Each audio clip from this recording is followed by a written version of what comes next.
This is the latest edition to Front Up, and I'm Whitey Willauer, and I have a guest today, a great guest, Peter Swensen, and Peter is head of the Family and Children's Service. You're executive director, I Executive believe. director, Yeah. Yeah, and we were just talking about your problem with the seals. Yeah, I have issues with the seals. You do? Well, it's only that one bad one at a Great Point. There is one Apparently bad seal. there's only one bad. How come there's only one bad one? I don't know, but he's the one that's apparently stealing all the fish from people and chasing you up the beach and whatnot. Really? Yeah, he gets around though, because I've had him down at Low Beach, I've seen him down at Nobadir, and There's only one seal out there causing all the trouble? that's what we've been told. So. Yeah, it's funny. The other day, yesterday, I went by the Nautiphone out there. You know where all those cormorants are? Yep. There wasn't a single cormorant there yesterday. It's probably been eaten by the seals. No. Somebody got rid of all of the cormorants. Yeah. There's a mystery going on here because they just don't fly and disappear. No, they hang around pretty. Yeah, but there wasn't. Pretty sticky. There wasn't one there. Anyway, let's get back to your real. Well, maybe your fishing world is your real world. That's my real world is fishing. That's what I. On the side, what do you do? On the side, I'm the executive director for Family and Children's Services. Okay. Yeah. And what's going on there now? Well, we have a lot of different things that are happening. We provide services for people anywhere from mental health issues through alcohol and other drug abuse issues. We also have the Student Assistance Program that runs out of the school. Tim Cummings is the director of the Student Assistance Program. We work very closely with the Alliance for Substance Abuse Prevention. We have a management contract with them where we both of us work together and provide a continuum of care of services with the Alliance of Substance Abuse Prevention and Family and Children's Services. The Alliance, ASAP, has just taken on the challenge of overseeing programs at the Teen Center, which is pretty exciting. Teen Center, down off of First Way. Right off of First Way. Yeah. Yeah.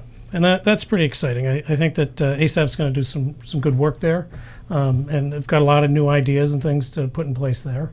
We have, at Family and Children's, we have a new development officer who's been working with us, Lindsay Resendiz.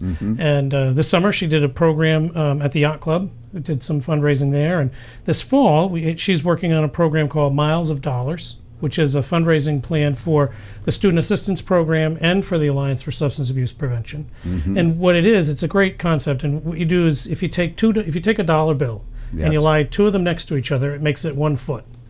And what we're trying to do is raise as many miles of dollars as we can do. And the money goes directly to help support the Student Assistance Program and other prevention programs that the Alliance of Substance Abuse Prevention runs. And the way that people can donate to that is we got a lot of people that are going to be out looking, asking people to help support it and make contributions to the program. They can contact our office at Family and Children's, which is 508-228-2689. And call and make a contribution that way. Can talk to Tim Cummings at the Student Assistance Office in the school. Could go by the Teen Center from 2 to 6 in the afternoon and see Julie Kingston there and make a contribution to that. The goal that we would like is to try and raise 2 full miles. So half a mile would be, 2 full miles would be just over $10,560. I'm not a math whiz by any stretch of the imagination. That's why I know there's only one bad seal out there. But no, we'd like to get over 2 miles. Ideally, it would be great if we got 4 miles and got up to $20,000. But the neat thing about this program is that anybody can donate because it's just $2. $2 back to back is 1 foot. And then any increment up, above that people would like to contribute is great, and it goes directly to programming. And I think that's what's important. It drops to the bottom line. It goes right to the bottom line. It supports the Student Assistance Program, which has been a tremendous asset to the school, and it supports the prevention programs at the Alliance of Substance Abuse Prevention. So I think it's a wise investment for people to make from a fundraising perspective, and it goes directly into helping programs that help young people on the island. Well, it's a tough economy now with all of the downturn. Yep. But I read just before I came in here, there was an announcement that the recession is over. Well, you could have fooled me. And I read that, and it was by the foremost authority in the United States, and I've forgotten the name of the thing, but they determined that it was over, and we're on our way back up. But I'm not too sure that. Well, it's interesting that they say that. I think the real you know, numbers tell you one thing, but then you need to get down into the real, real people, and talk to people who aren't working, people who are trying to find a job. Yeah. You talk to anybody who puts an ad in the paper looking for help, and the number of people that respond to it. We know there's a lot of people out there that aren't working, and that makes things really difficult. It adds to some of the problems that we all deal with.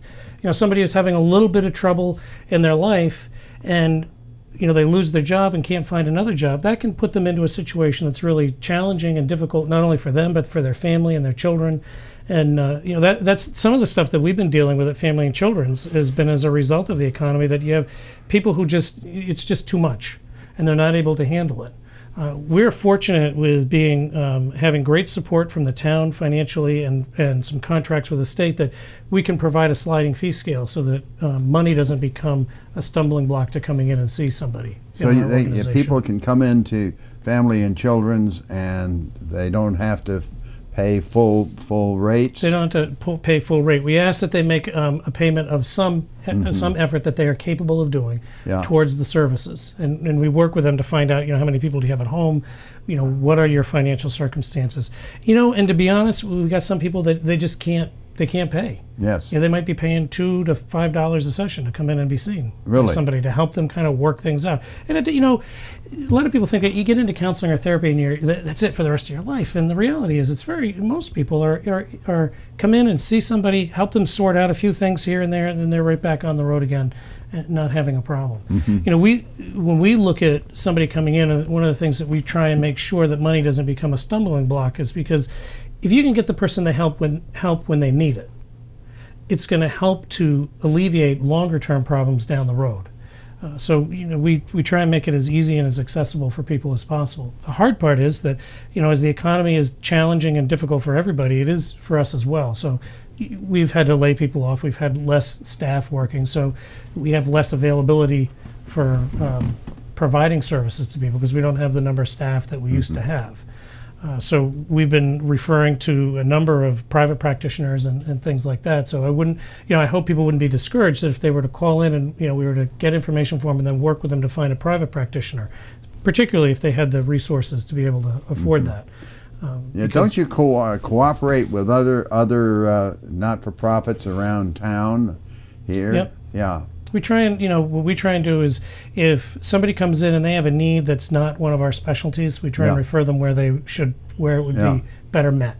Somebody comes in and they've got issues around HIV, AIDS, we would refer them to the Nantucket AIDS Network. If it's an issue around domestic violence or sexual assault, we would refer them to a safe place. Things like that where, that's not our specialty, so we try and get them to the people who really can help them out. Don't you find people will go to one of these other organizations and then come to you? Isn't there a back and forth between? Sometimes, you'll see somebody that is being seen in another organization for a specific issue that they specialize in, and while they're there, it turns out that they're struggling with depression, or they've got problems around alcohol or other drugs, and that's where we come in, and we know that pretty well, that this is what we do well.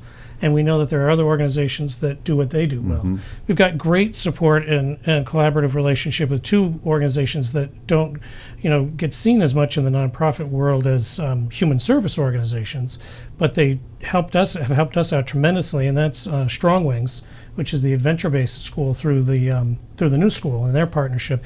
They've done some stuff with us with young people that's just been amazing.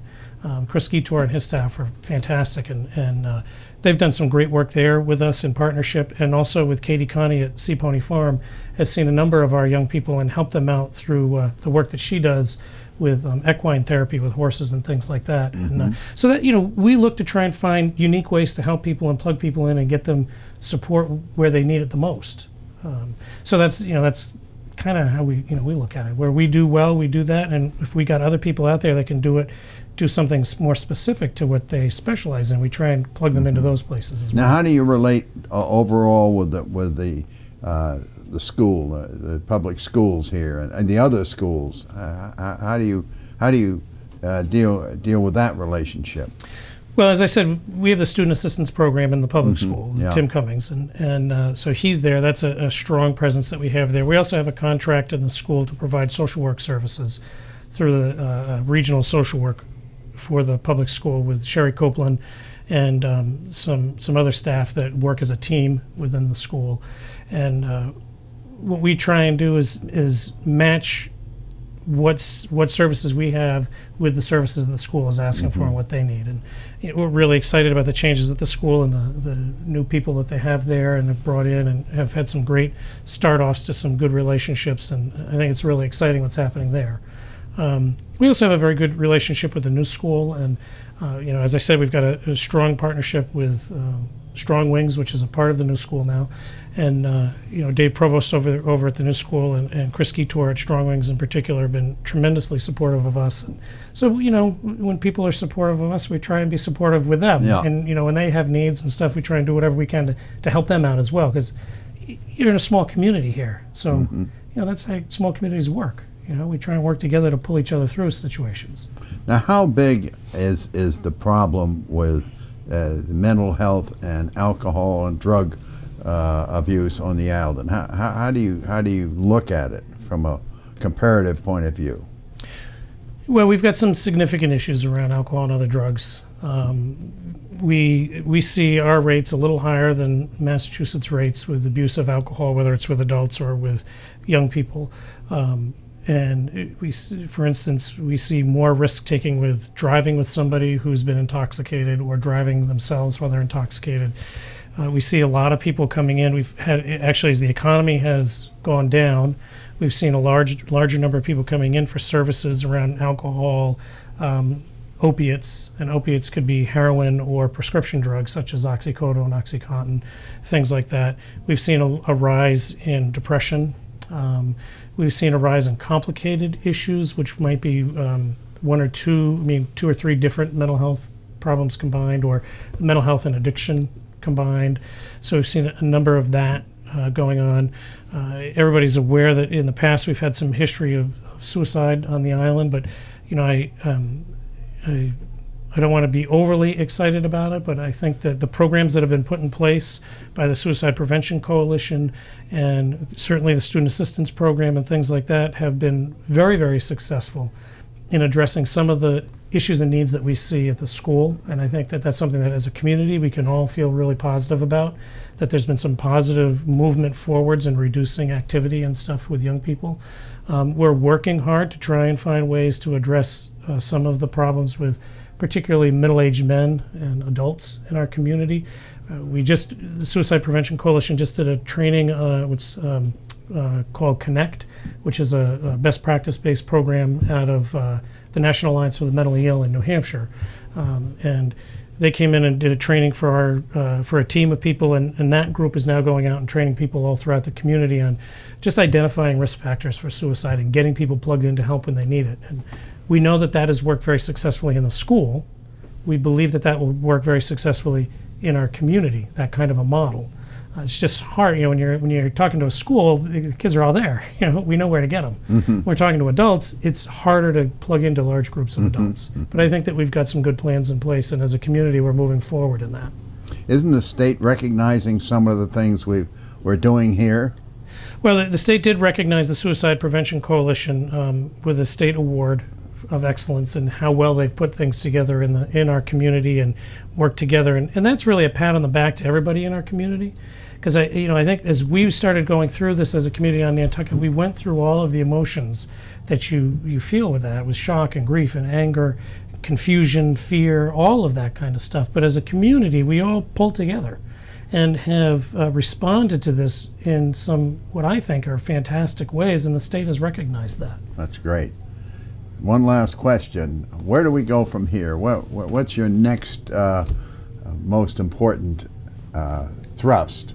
Well, personally, we need to get that one bad seal some therapy and a little anger management with that guy. But our thrust right now, and it's sort of a personal one for me in my career, has always been around prevention. I mean, ideally, if you're in the treatment field, you're dealing with the pain and wreckage of people's lives on a continual basis. And I think that somebody who is responsible in community work needs to flip that table and look at it from a prevention perspective first. It would be great if we could get to a place where we didn't need treatment or intervention. if we could deal with the problems from a preventive perspective first. We know, it's, the simple example is dental. You take care of your teeth are going to be fine, and you're not going to need the root canal.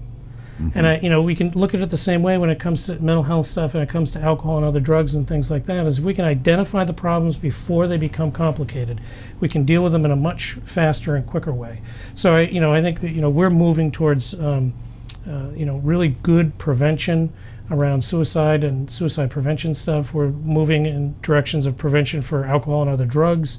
We're gearing up to do some more education and awareness around mental health issues, because you may have people who have a medical complication around mental health, but if we identify it early and we can start treating it earlier, their lives are much more manageable. And for the most part, people don't even know somebody who's struggling with depression if that's under care, and people are treating it with the appropriate mechanisms to treat that. So that's where you're going from here. Right. Besides the seal, we deal with him. Well, Peter, thank you very much for coming by, and I hope we'll get you back here in the not too distant future. And best of luck with your fundraising, your miles of dollars, and it's good to have you here. Thanks, buddy. Right.